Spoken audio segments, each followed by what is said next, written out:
Good morning. Welcome to the April Town Hall. Again, my name is Maria Picasso, Chair of the College of Liberal Arts College Council.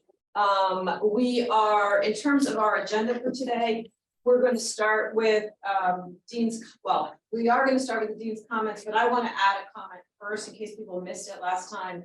If you could email me CLA.council@towson.edu or go on our web page at the CLA Council to give me input on how you would like these town halls set up. If you are liking them, just let me know. If you would like something different, let me know. Again, any input would be greatly appreciated.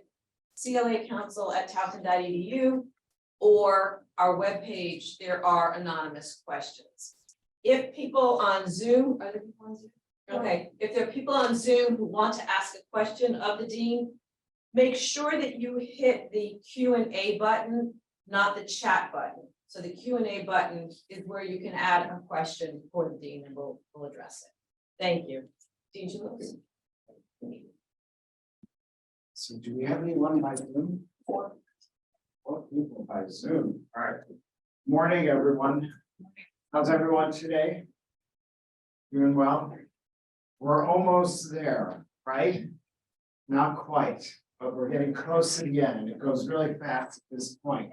So I appreciate you coming out. I know that it's a busy time for everybody, and I just want to I want to start with a few updates, and then I'll take your questions. First of all, as you know, Karen Esco and I are really happy every semester to visit your department meetings, and we do that every semester at different times. The last department meeting that I visited was this week. It's just how the calendar for the department worked out. It's been a busy semester with external reviews, a lot of searches, and I'm really always pleased to come and see what you're doing, hear from you, and hear your questions, concerns, and just appreciate being in the college with you. So that'll continue as always in the fall.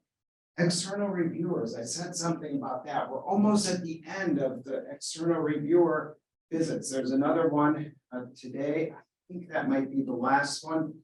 And you may, if you have one in your department, you may already know that they've gone very well. You expect helpful comments, but in addition to that, what is really so, I think, gratifying is what they learn from you and then what they share with the team. And they're very positive. All of them have been very positive on the faculty, the programs. Of course, there are some things we need to work on and improve, which is the purpose of having an external review, right? So I just thought I would tell you some good news. It's really nice to meet the external reviewers and hear their external, right? I'll say non-Towson perspectives of the good work that you're doing in your departments. So that's good news. The search updates, we're not done yet. We're still working on it. So we have a few more to finalize, and hopefully that'll go well. You remember at the beginning of the search process that now seems so long ago, one of the things that I asked all of the committees to do was to emphasize diversity and inclusion and put it at the top of the ads. In fact, there's a 2-page ad in the Chronicle, I think it was last October, with not all the Towson University faculty positions because they weren't all ready, but most of ours were there. And there's quite a bit of space given to each one. And diversity and inclusion was right at the top of all of ours. I knew that, but it's always good to see that out in the public. And what that did was it brought more diverse candidates into each of the search pools. And then thanks to your search committees, the finalists were the most diverse group of finalists since I've arrived at Towson. I think that's really to your credit for doing that. And you'll see when you meet the new candidates in the fall, it worked. Okay, so that's really good news. They're excellent candidates. They're going to help us move to R2 and do many other things. The Dean's Office meets with the candidates, each of the finalists, when they come to campus. And among the things they ask about, top 3, they want to know about cross-college cross-departmental collaborations within the college and then cross-college collaborations. They also want to know about community possibilities, community engagement. Not only what exists, but is this an area, Towson/Baltimore, where people who want to engage their students, their research and communities, is that possible? So of course we say yes. And then everyone wants to know, what does it mean to transition to an R2 and what kind of university and college supports are there? The next update is enrollments. This is fresh from yesterday's Provost Council, and Boyd Bradshaw, who is the head of VP for Enrollment Management, gave us these numbers. Now, he was cautionary about them because, as you know, for undergraduates, May 1st is the National Clearinghouse deadline for undergraduates to make up their minds. And those of you who have been helping us on admitted student days know how busy those are. We've had a much larger turnout this year than last year, so that's good. So while he gave us these numbers and they're okay for me to share, they will change. They'll go up, maybe level off and so forth. Right now, we're anticipating a much larger first year class. And I think all of you have heard about that already in your departments.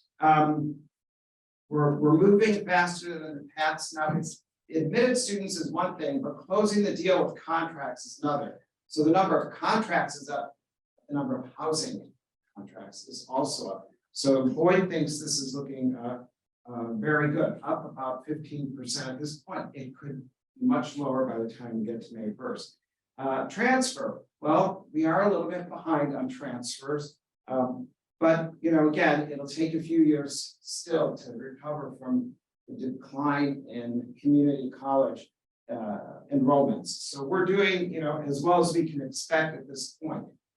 Graduate students, we're up a bit in graduate students, which is encouraging. So we'll see how things end up on May 1st and a little bit afterwards. We're right now in the re-enrollment period, and that's where all of us play a key role. So we want to make sure we re-enroll as many continuing students as we can and as early as we can. Once summer starts, students become a little bit more difficult to reach, right? They have other things they're doing, they're working, maybe engaging in research, taking a break and so forth. So this is really a critical time for all of us to work on re-enrollment. And all of this has a budget impact. So the state budget, we'll find out how that impacts our university quite soon. And then the other piece of that, a big piece, is what our tuition is based on enrollment. So we'll see how that goes. The feeling, though, is upbeat right now, and I think there's every reason to believe that'll happen. When I went to the psychology department this week, a faculty member asked about the retention effort that was started, the 4th week intervention. And I didn't have any information, but again, it was given to us yesterday at Provost Council. But you remember there was this new initiative for 4th week intervention, and there was a very high faculty response rate. Okay, it wasn't 100%, but it was between 75 and 80%. So there's a little room there to grow. But what did that result in? Resulted in 26,000 outreaches by different support offices at the university. So we were asked by Robert Karp how it went and then what suggestions for the future. So one thing that appears to be coming is that if you were one of the faculty who received the message to complete the form and complete it, you'll know that there's a time limit, right? I think it was 4 weeks, but at Provost Council, someone said maybe it was 6 weeks. So they're probably going to take away the time limit, which means that starting in the fall semester, if you make one of those reports and feel the need to do it again later in the semester, you'll be able to do that. Or if you don't feel the need to file a report because the student seems to be doing well and then suddenly disappears, you'll be able to do that. So that's one change coming. And actually, beyond that, there wasn't anything else discussed when it comes to changing. Conversations with the dean. So I want to mention that Chief Herring did visit our last conversation with the dean. And unfortunately, the audio was kind of I'd say garbled, so we haven't put it up yet online. Maybe we'll be able to transcribe it. We're having difficulty in real time. If you attended, you saw that, and you know about that. No surprises by what Chief Herring said. He encouraged people to reach out no matter how you might feel about something. He prefers more phone calls to TUPD than fewer. So if you're not sure, call, they'll walk you through. They might tell you, we'll come out, check things out, but they'd rather us err on the side of caution. He was very supportive of a number of other things going on in the building. He did talk about fire drills, and if there should be a fire, what to do with someone who isn't able to use the stairs. This came up in many of the department visits that Karen and I made. The process is, or the protocol is, the person should go to the nearest stairwell, just like everyone else would, and wait out of the way, and don't obstruct the stairway, just a little bit off to the side and wait, because the fire department goes through the stairwells first when they come in the building, even if it's a drill. If you're on the first, second, or third floor and are able to access one of the doors that go right outside, of course, that's another option. But the question also came up, what happens if one of your students or you should maybe break a leg? Well, talk to the student and just make sure they understand that that's the procedure. Someone will come looking for them.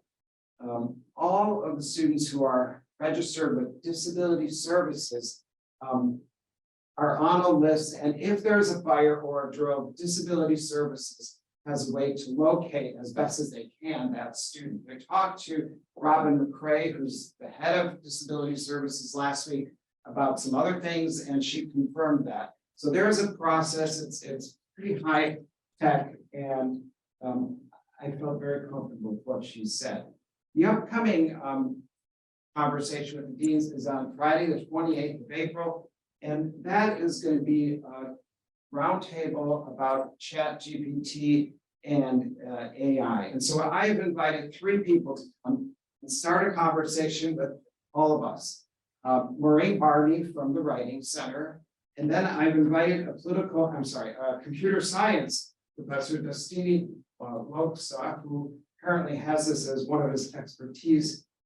And then Tim Culp, he is actually a political science alum who is a big believer in hiring liberal arts majors in the tech industry. He's the chief creative officer at Mind Over Machine locally. So he is not an alum of our college, but he sits on my Dean's Advisory Council. So he's very excited about AI and ChatGPT. And so he's going to give us sort of an industry perspective. It's really important for our students to know not only how to work with AI while they're on campus, but what are the possible uses, benefits, and maybe drawbacks or pitfalls once they get out in the real world. So I hope you joined for that conversation with the dean. A couple of upcoming events that I hope you're able to join us for next week on Thursday at 5:30. Is it in this room? In this room, we'll have some satellite rooms set up if we need to, if we have a really large crowd. We have the culminating event of the Dean's Democracy Today initiative, Common Reading of George Packer's book, and now I am thinking on the name of it. Who should you remember? Say it again. Last Festival, right. So in the book, he puts forward 4 different, you could say not paradigms, but groups in America, gives a little history of them. And then he also makes some suggestions on how we can actually begin to unify as a country. So I hope you're able to come, bring your students. George is a staff writer for The Atlantic. You might have read him, you might know him. He's written many books. He's been on TV and podcasts.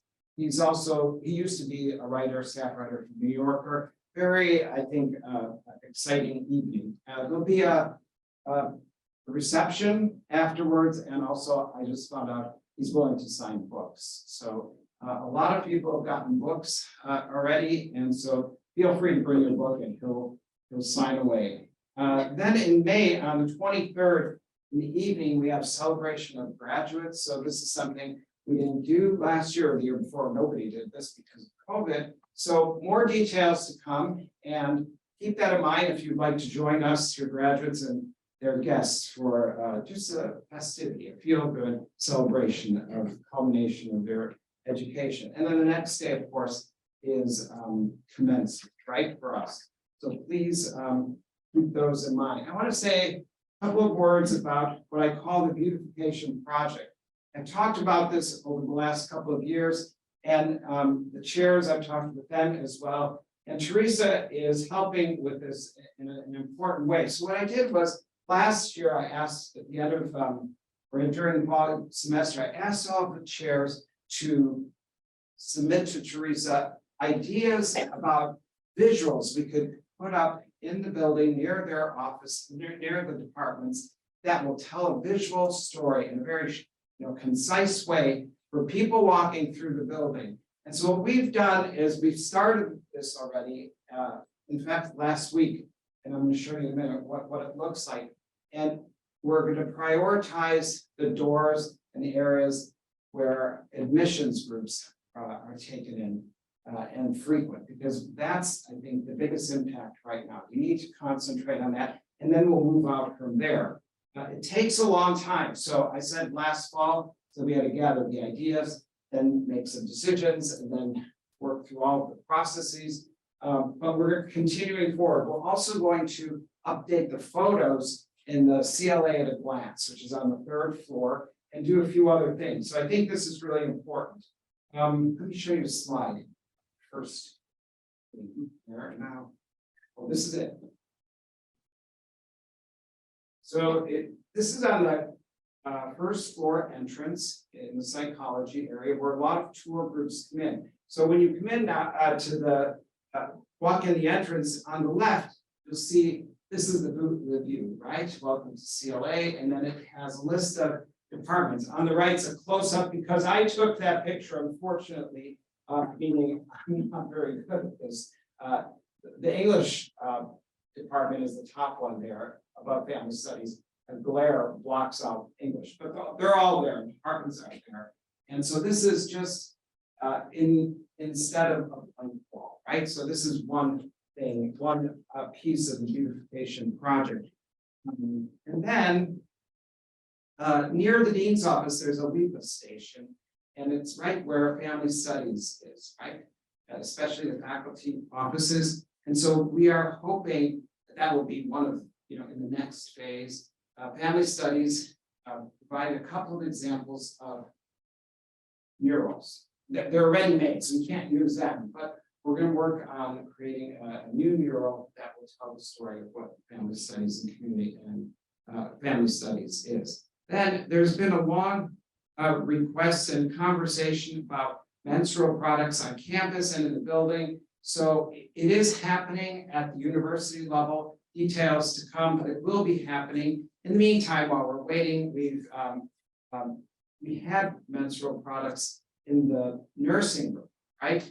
Now, again, on the 1st floor, not far from this other image I showed you, in the men's and women's bathroom, we also have products there. This is a men's bathroom. It's not, again, the greatest picture because I took it, but in any case, there's a sign saying what's inside and so forth. So we are making progress there, and the campuses too, but more to come. And I think that's all I had. So, questions?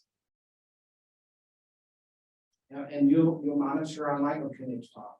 Because I know people ask to talk. We have no questions. We have no questions. Well, we have questions from the audience? Yeah, audience or online. Yeah, Joe. I'm so excited about all the DPI stuff. It's really amazing for faculty hiring. I was just wondering what are the plans or what you have set in motion or thinking about in terms of faculty retention?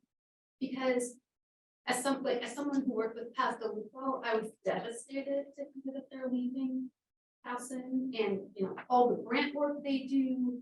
And so I'm just wondering, because it impacts us in a variety of ways. And so I'm just wondering, how can we support each other in that manner. So I don't know if anyone is online and may not have heard that. That's a really excellent question. Joan Antunes just asked about when it comes to DEI. What are we doing or what will we be doing to retain faculty? That's really critical. Yeah, I mean, attracting faculty, hiring faculty, first faculty is one thing. How do we keep them here? So I have talked with Cynthia Cooper about that because there are multiple levels, right? There's a university level that we really need to address. It's not only our college, there's very more diverse faculty. And it's also a wider question about faculty orientation, mentoring, and so forth. But we have to do that at the college and department levels as well. So we have a lot of work to do in that direction. I am working with the DEI, I will be working with the DEI committee to address that, but I've also talked to the chairs individually. I don't know what it will look like in each department because each department is slightly different with mentoring. But we have the summer, to put some put that together in a firmer way. But we also need to do more mentoring of our new faculty. One good thing, there are many good things about bringing in a large number of diverse faculty at one time is they actually can serve as a cohort together. And I think that's going to be helpful, very helpful. That is also one of the things that the new assistant dean in the college will be addressing. So the new assistant dean in the college is going to be helping with projects we haven't been able to get off the ground. And one of them will be that, another will be research. We are building from ground up a database of all of our faculty in the college. Research, right? And we don't have one at the university, we don't have one in college. So that if this works well, you should be able to look through that database on your own, wherever you are, wherever you're comfortable doing that, and find people who work on similar projects. Many of you know that as I read through the promotion and tenure documents, sabbatical requests, comprehensive reviews, you might get an email from me because a lot of people get those emails, and I'll say, hey, do you know someone else in that department who's working in an area that might be interesting or might be useful to you? And almost every time I get a response saying, aside from thank you, didn't know. So we need to somehow get that, to break down the walls between departments. We also need to know what we're doing. Something that struck me, and my number might be too low, but something that struck me is we have at least 3 faculty members in 3 different departments working on different topics related to Iceland. Did not know that. I'm not sure they're aware of it. At least one of them wasn't when I pointed it out, again, because I read a proposal and sent it to him and said, hey, do you know about these 2 people who are working on Iceland? So Iceland is my example because it's fresh in my mind. There are many other, of course, topics that many people are working on. Are they exactly related? Like, are they on the exact same thing? No, none of them are. But it might be enough to put together a research team and put a proposal. And if not that, at least you have someone to talk to, right? How many Icelandic specialists are there in the college? At least 3 that I know. There might be more. It would form a little subgroup that might be helpful. And the interdisciplinary too. So did that help answer your question? We're working on what to do. Yeah. Yeah. Scholars and said that Paz would be the external mentor. Invested in Towson, but and one of the things that I don't know how you're gathering the data in terms of our research, but one of the things you could consider setting up is like a Google form where faculty could fit, or a form, the Microsoft Office form, because from personal experience, I am so bad at updating my CV. So, so that would be something that faculty could fill out, and then you have a streamlined, detailed database. So that I wrote that down. I'll share it with Karen. So she's the one who's overseeing that right now. She's starting it off. Now that you say that, Joan, I know that there are, I'm not sure if they exist now, but the library is working on some sort of researcher research database for our faculty across the college, university. But it's far more complex that could help, depending on the product that they settle on. It could draw from ARs, so you don't have to. I just heard about the latest update on Wednesday when the deans met on their own. And, it would be really neat if we didn't have to keep re-entering the same data. And one thing, and it could connect to the faculty profile in the department, because I think that's, those pages, some people update them, but I'm really surprised how many people don't. When I was teaching, I wanted to update every time I have a publication, but a lot of people don't. And I know it's an extra time, but what one of those products would do would allow a faculty member to enter, say, the research in one place, and then the others would pick it up. One of my concerns was, I don't want it to be just the latest 3 publications, because sometimes, at least in my field, the most important publication I put out 10 or 20 years ago, and you have many more since then. But what people really know you for is that publication 20 years ago, because it changed the direction of a subfield or a field. So apparently it can take care of that too. So more to come. It's exciting. We'll see what happens. Other questions? Dean Chulos, we did receive 2 anonymous questions. It appears that you may have already answered them, but I do want to at least give them to you. One individual wrote that I think our college would function better if Dean Chulos visited department and program meetings, maybe once a semester, to get a stronger sense of what's happening around the college. And I feel like you may have addressed that already. Okay. The other question was about the new assistant dean, and the individual indicated that there was no previous communication about the position, and they're interested in knowing who the search committee was. They also added that they tried to do a review of the CLA Council, College Council minutes to see if the position was discussed in that forum, and there were no minutes posted. So can I address that one? You may address that one. I'm not going to address the beginning part. No, because the you can minutes. talk about these, but the minutes for on the SharePoint, that's a work in progress. I have to be honest. We have a site right now for the committee that looks at the minutes. But when the SharePoint site was created, I didn't have access to it initially.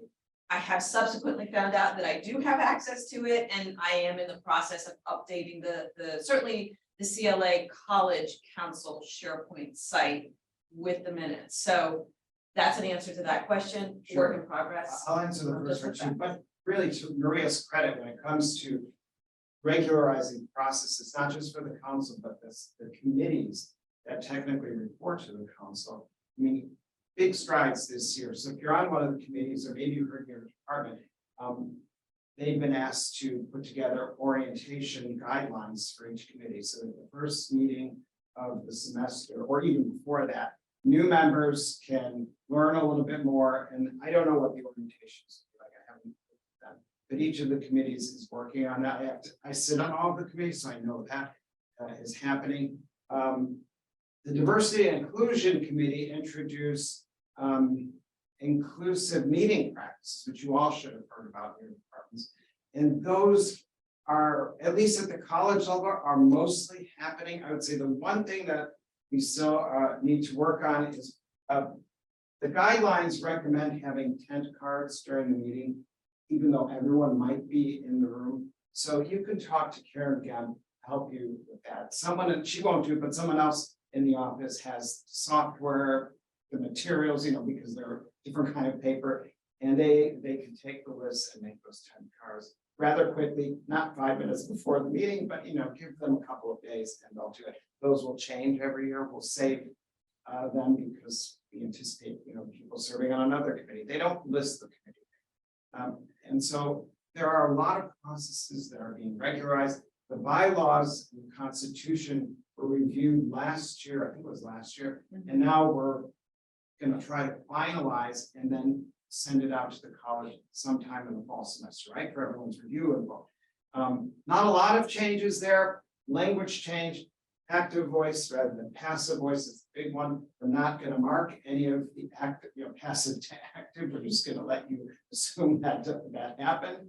And some inclarities were fixed. A few things were out of date. We fixed those. I don't know if there are any patients. I can't remember. It reads much easier than the previous document. Most people don't spend time with them. They're very important documents. Good that we clean up any inquiries. So for the assistant dean position, what happened with that is I told all of the chairs to announce this in their department so that hopefully happened. It was posted on our website. It was an internal search only, and there were criteria, right? Faculty and some experience as a chair desired and other things. So we had a probably 3-month process. And by the way, I'll tell you that again. We had about a 3-month process, very competitive, excellent candidates, and sadly only one can be chosen, right? So the good thing is a lot of interest, but downside is only one person can be chosen. But the committee consisted of me, the Associate Dean Karen Eskow, Cindy Gissendenner, who used to be a longtime chair of Women's Studies, and then Kelly Johnson, who is the college advisor. The position will work a lot with Kelly Johnson, works with me and Karen Eskow, not with Cindy Gissendenner. So it will work with assessment. And this can change a little bit once we start. The person won't start to fall. To the August assessment, certainly Dean's initiatives, research, and one other area I'm not remembering right now. But enrollment might be it. Yeah. So that will be a real boon to the dean's office. You may or may not think too much about how the dean's office works. If you look around at other universities, in our university itself, we are the least staffed. I don't count Fisher. People will say, well, Fisher only has an executive administrative assistant, but they're structured differently. They have much more administrative help spread throughout because of all the labs. So they have plenty of support. I would like more. The good thing about this, it's a permanent position that stays in the dean's office. That means it will be there more or less in perpetuity. It's hard to take away a permanent position.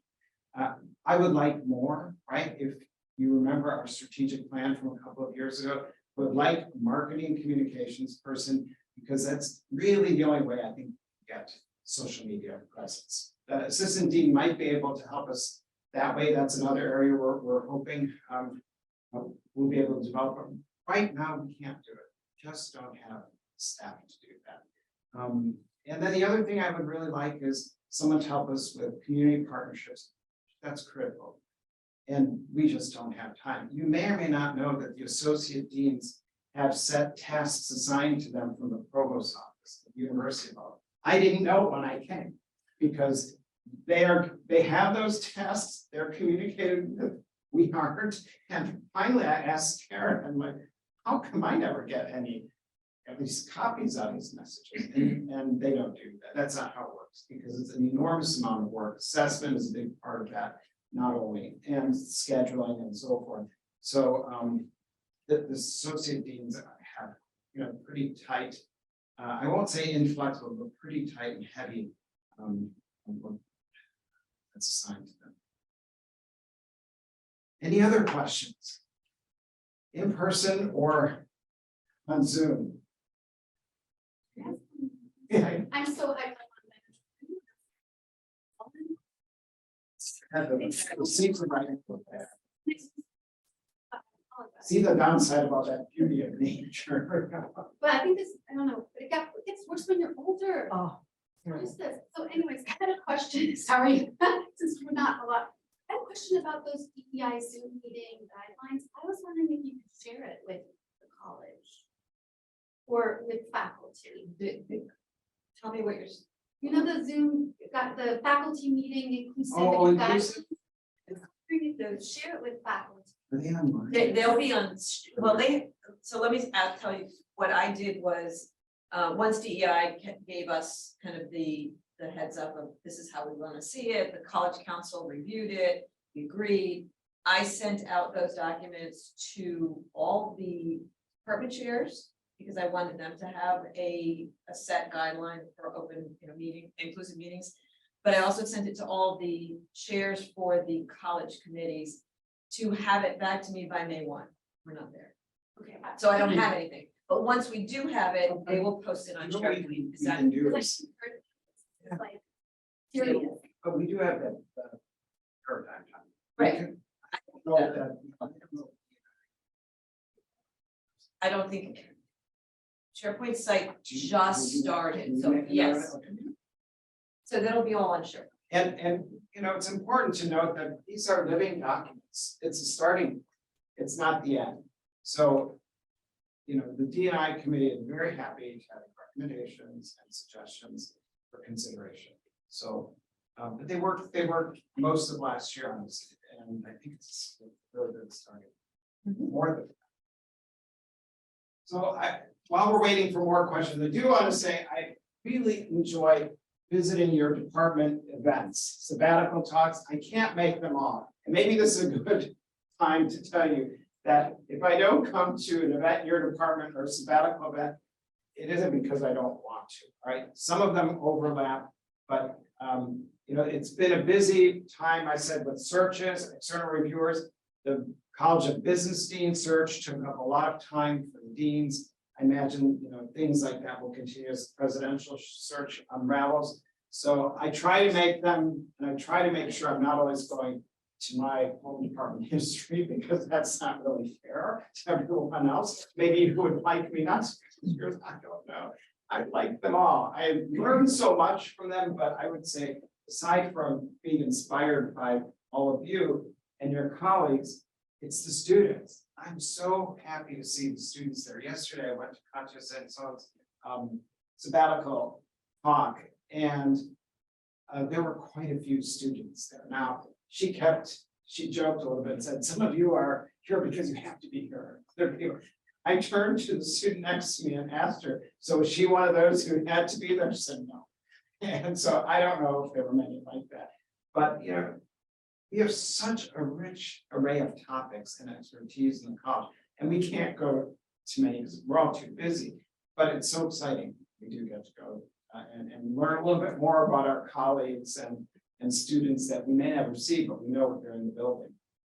Yes, go ahead. You mentioned just now, the presidential search. Do you have any updates for us? And if this individual is scheduled to begin July 1, when are the open forum expected to be?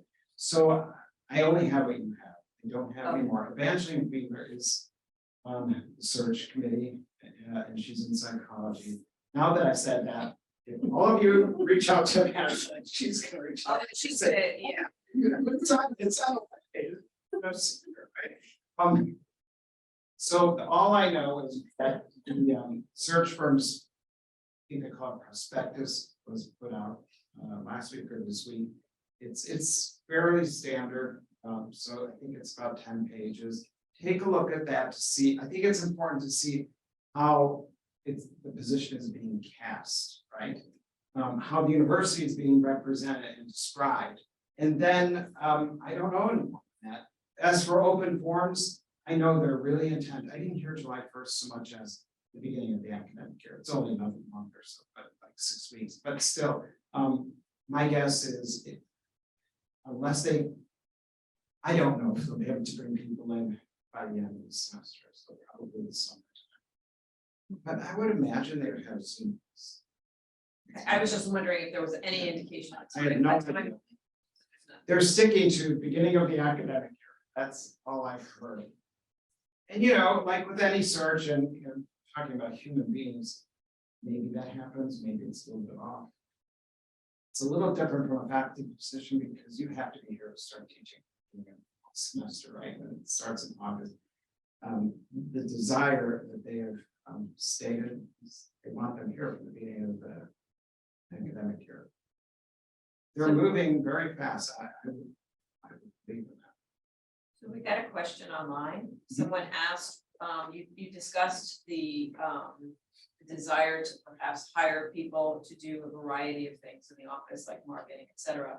This individual asked whether you were thinking about hiring a position that focused on travel and budgetary processes. Ooh. Interesting. I'm not sure what the questioner means, so maybe they'll follow up and give you more information. I mean, each of your departments has an admin that works, right? And so does the dean's office. So beyond that, I don't know. I don't know of any college that has that. A budget person is basically, Well, budget is person. right, a budget person for you, that's, For, I for think me that's. and your admins. Well, I don't know how your departments are set up, but probably a bunch of people here. From what I understand, Stratus Travel is all working through the admins. So, So, okay, so they're asking for a separate position in your office that just looks at your budget, right, that's. well, it exists, Okay. it's Karen Council. Okay, okay. And each college, so the deans talk about these things a lot. So some colleges have a similar setup where the executive administrative assistant does the budget for the dean's office and broadly speaking, looks at the college, but does not do the college budget. At least one has a separate budget person, but what they've done, from my understanding, is they've just reassigned duties, right, and put them in certain people. People's portfolios. Did you have a question? I'm sorry. I did, I don't think I have the right words to ask it, so I'm gonna let it percolate and then I'm gonna try to understand. okay. Yeah, let me sit with that. Okay, Okay. oh, I see, okay. Yeah. I'm gonna sit Yeah, with yeah, no problem. And by the way, you can always, reach out to me privately, some of you do. You can also stop by, as I told the psychologist the other day. You've been in the dean's office, lately, that my door is open. So although I'm in a lot of meetings, it may seem like it's always closed, they really do work it open. What I won't notice, and just be aware of this, I'm not looking at my door, I'm looking, I face out the window. I'm so concentrated, I don't know who's coming in. Even if you're talking, I won't hear your voice, I definitely don't know what you're saying. So if you come in, you think that I haven't noticed you, you're right, but it's not because I don't want to notice you, I really am just so focused on the work. Anything else? Well, this isn't really a question, but I'm thinking about the DEI document, the inclusivity guidelines, and I appreciate that there's a lot of kind of levels that it's going through. And you said once it's finalized, it'll go on SharePoint, but first offender, I would like to see it on the website so it comes up actively. Because I have my students always search for that, but I also think in the milieu of this country, I like the idea of, if we've taken the time to build inclusivity guidelines and suggestions, like it's a way to really emphasize that without, That I think is the goal, right? It's probably not happened yet. But I think oh, that's because the it's goal. not even coming, the feedback's not coming back till May 1, so I know I'm not My- hearing another statement. We can't keep these sorts. We can't keep them behind the password protected sites. We have to make sure they're ready. Put them out. That's the other thing. So we are working on that. We're making progress. And I think next year we'll see a lot of change that way. I should say one other thing when I'm telling you when I'm praising all of your hard work. We had 62 people, maybe more actually, but about 62 people this year who went through the tenure promotion process, comprehensive review process as well. And then we had adjunct promotions and lecture promotions. Many of you played a role in some of that, most of it, or all of it. And that's no small role. That's a lot of time and effort. You've done a great job. By the time I get to read all the materials, I can see what you've done. And I certainly appreciate it. Your colleagues appreciate it. So I just wanted to point that out. I don't know, I haven't seen the numbers for next year. I don't know if it's as big, but we'll see. I think it was more like 762. That's a large number per year. Anything else? We have a little bit of time. Anything online? One online? You don't have to, take up the whole time if there's not. I did want to mention that there will be a May town hall. We have I think on the website right now, it says May 8th, but that has been changed because the provost couldn't make that date. We are now working with the provost office to come up with a date in May. So you just kind of keep your eyes posted. Obviously, I will send out a reminder.